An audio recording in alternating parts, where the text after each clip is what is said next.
नागपूरच्या दगडफेकीच्या मागे काश्मीर दगडफेकीचा पॅटर्न असल्याचं कळतंय। राज्याच्या गृह विभागातील सूत्रांची ही माहिती आहे। अवघ्या 4 तासामध्ये अनेकांपर्यंत मेसेज देऊन जमाव जमवण्यात आला होता, अशी महत्त्वाची माहिती गृह विभागातल्या सूत्रांनी दिलेली आहे। आपले प्रतिनिधी सूरज ओझा आपल्या सोबत आहेत, आपण त्यांच्याकडून अधिक अपडेट्स घेऊयात। सूरज, या दगडफेकी मागे काश्मीर दगडफेकीचा पॅटर्न असल्याचं जे सांगण्यात येतंय, त्या संदर्भात अधिक काय माहिती आहे? नक्की कशा पद्धतीने हे सगळं जमवून आणण्यात आलं होतं, हे काही कळतंय का?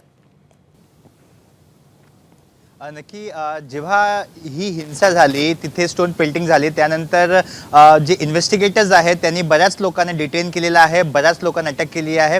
आणि जेव्हा इन्व्हेस्टिगेशन केला जातो त्यात बऱ्याच पॅटर्नही देखील ऑब्झर्व केला जातो आणि हा पॅटर्न ऑब्झर्व केल्यानंतर असं समजलं आहे की काश्मीर स्टोन पेल्टिंगचा हा पॅटर्न कुठेतरी दिसत आहे आणि त्यासाठी आता इन्व्हेस्टिगेशन त्या डायरेक्शनमध्येही देखील केलं जातोय की कशा पद्धतीने ह्या लोकांनी ही सगळे प्लॅनिंग केली, कशा कट रचला आणि एवढा मोठा हिंसा घडवण्यात आली होती। त्याचबरोबर आज ही जी इन्व्हेस्टिगेशन आहे त्या इन्व्हेस्टिगेशनची जी रिपोर्ट आहे ती सेंट्रल होम डिपार्टमेंटलाही देखील दिलं जाणार आहे। त्यांनीही देखील मागितलेलं आहे की नेमकं कसं काय घडलं, नागपूर इथे एवढा मोठा संख्येने लोक कसं काय जमले आणि प्लॅनिंग कशी काय झाली। आणि त्याचबरोबर महत्त्वाचं म्हणजे आज संध्याकाळी रिव्ह्यू मीटिंगही देखील होणार आहे। त्या रिव्ह्यू मीटिंगमध्ये ही बघितलं जाणार की तिकडची स्थिती कशी आहे, भविष्यामध्ये या प्रकारची हिंसा परत होऊ शकते की नाही होऊ शकते, काय पॉसिबिलिटी आहे आणि त्या आधारावर कर्फ्यू हटवायचा आहे की नाही हटवायचा आहे याचा निर्णय देखील घेतला जाणार आहे।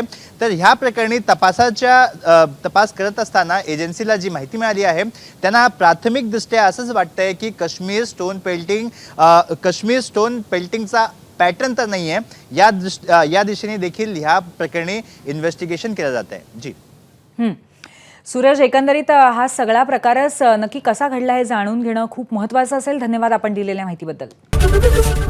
एबीपी माझा, उघडा डोळे बघा नीट।